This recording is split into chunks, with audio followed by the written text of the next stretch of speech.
আজ একটি চেনা রেসিপি অচেনা স্বাদের সামান্য উপকরণে বানিয়ে শেয়ার করব।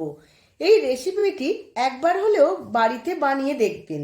বাচ্চা থেকে বড় সকলেই আপনার প্রশংসা করতে বাধ্য হবে। আমি সোমাদির রান্নাঘরে আপনাদের সবাইকে স্বাগত। আজকের রেসিপিটি হলো স্কিন সহ চিকেন কারি। আমার চ্যানেলে নতুন বন্ধু হলে চ্যানেলটিকে সাবস্ক্রাইব করবেন আর পাশে থাকা বেল আইকনটি প্রেস করে রাখবেন, যাতে আমার সমস্ত রান্নার নোটিফিকেশন সবার আগে আপনাদের কাছে পৌঁছে যায়। আর ফেসবুক বন্ধু হলে পেজটিকে ফলো করে রাখবেন। চলুন দেখে নেওয়া যাক রেসিপিটি। আলু দিয়ে ছাল সমেত চিকেন বানানোর জন্য এখানে আমি 750 গ্রাম চিকেন নিয়ে নিয়েছি। খুব ভালো করে পরিষ্কার করে ধুয়ে নিয়েছি। এবার ম্যারিনেট করে নেব। তার জন্য অল্প একটু হলুদ দিয়েছি, অল্প একটু নুন দিয়েছি। সমস্ত চিকেনের সাথে খুব ভালো করে মাখিয়ে নেব। এইভাবে আমি 10 মিনিট রেখে দেব। আলুগুলো ডুমো ডুমো করে কেটে নিয়েছি। তেল গরম বসিয়ে দিয়েছি, তেলটা গরমও হয়ে গেছে। এবার আলুগুলো আমি রাঙা রাঙা করে ভেজে নেব।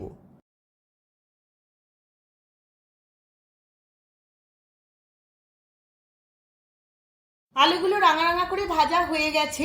এবার তেল ছেঁকে তুলে নেব। ওই একই তেলে রেস্টে রাখা নুন মাখানো চিকেনটা ভেজে নেব।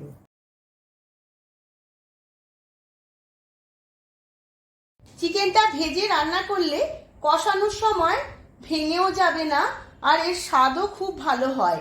অনেক সময় না ভেজে কষালে কষাতে কষাতে সিদ্ধ হয়ে চিকেন ভেঙে যায়।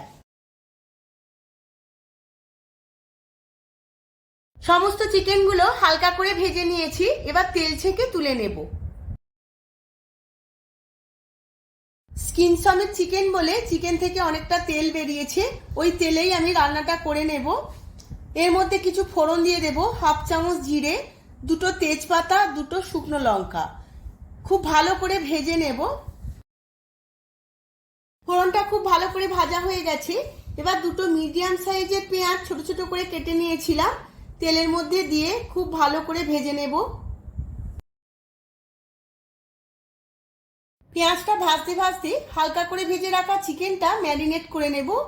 প্রথমেই দিয়ে দেব 1 চামচ জিরের গুঁড়ো, 1 চামচ ধনের গুঁড়ো, দেব 1 চামচ কাশ্মীরি লঙ্কার গুঁড়ো, দেব 1 চামচ হলুদের গুঁড়ো, আর ঝালের জন্য দেব 1 চামচ লাল লঙ্কার গুঁড়ো।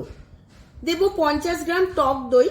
টক দই দিলে চিকেনটা সফট এবং জুসি হবে, আর টেক্সচারটাও খুব সুন্দর আসবে। আপনারা চাইলে টক দইটা স্কিপ করতে পারবেন। এবার সমস্ত কিছু খুব ভালো করে মাখিয়ে নেব। সমস্ত উপকরণগুলো চিকেনের সাথে খুব ভালো করে মাখানো হয়ে গেছে। এবার এইভাবে 10 মিনিট রেস্টে রেখে দেব। পেঁয়াজটা লাল লাল করে ভাজা হয়ে গেছে। এবার এর মধ্যে দিয়ে দেব 1 চামচ রসুন বাটা আর 1 চামচ আদা বাটা। পেঁয়াজ, আদা, রসুন খুব ভালো করে আবারও ভেজে নেব। পেঁয়াজের সাথে আদা আর রসুন খুব ভালো করে ভেজে নেব বা কষিয়ে নেব, যাতে আদা আর রসুনের কাঁচা গন্ধটা চলে যায়। আদা, রসুন, পেঁয়াজ খুব ভালো করে ভাজা হয়ে গেছে, তেলটাও ছেড়ে এসেছে। এবার দেব একটা বড় সাইজের টমেটোর পেস্ট। সমস্ত কিছুর সাথে টমেটোর পেস্টও আমি খুব ভালো করে কষিয়ে নেব।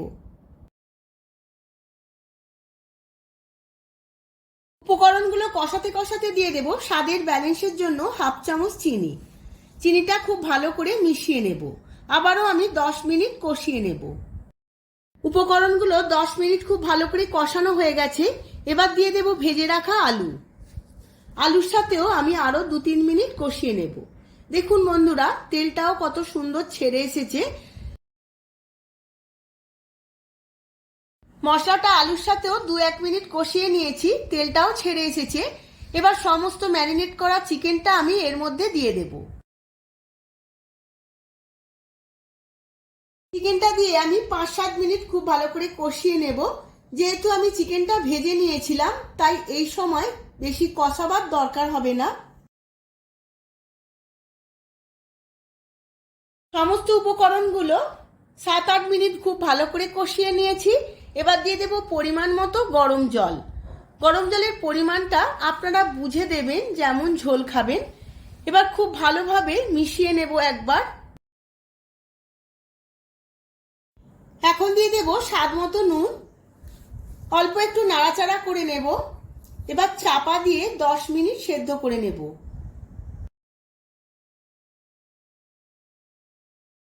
10 মিনিট চাপা দিয়ে সেদ্ধ করে নেওয়ার পর চিকেনটা খুব ভালো করে সেদ্ধ হয়ে গেছে, আলুটাও সেদ্ধ হয়ে গেছে। এবার দিয়ে দিয়েছি 1 চামচ গরম মশলা গুঁড়ো আর দেবো কিছু ধনেপাতা কুচোনো। সমস্ত কিছু খুব ভালো করে মিশিয়ে নেব। আমার চিকেন কারিটা একদম রেডি হয়ে গেছে। এবার 10 মিনিট পরে আমি সার্ভ করে নেব। 10 মিনিট স্ট্যান্ডিং টাইমে রেস্টে রেখেছিলাম, কারণ ধনেপাতা আর শাহি গরম মশলার গন্ধটা যাতে সমস্ত কারির মধ্যে মিশে যায়। এবার আমি সার্ভ করে নিচ্ছি। আমি ভাতের সাথে সার্ভ করছি। দারুণ দেখতে লাগছে আর খেতে তো অনবদ্য হয়। এইভাবে আপনারাও বাড়িতে একবার বানিয়ে ফেলুন, আর ছোট বড় দেখবেন সবার খুবই ভালো লাগবে। ভিডিওটা যদি ভালো লেগে থাকে ভিডিওটিতে প্রচুর প্রচুর লাইক, শেয়ার, কমেন্ট করবেন। আজ তাহলে আসি, আবার দেখা হবে পরবর্তী ভিডিওতে নতুন আরো অনেক অনেক রেসিপি নিয়ে। ধন্যবাদ।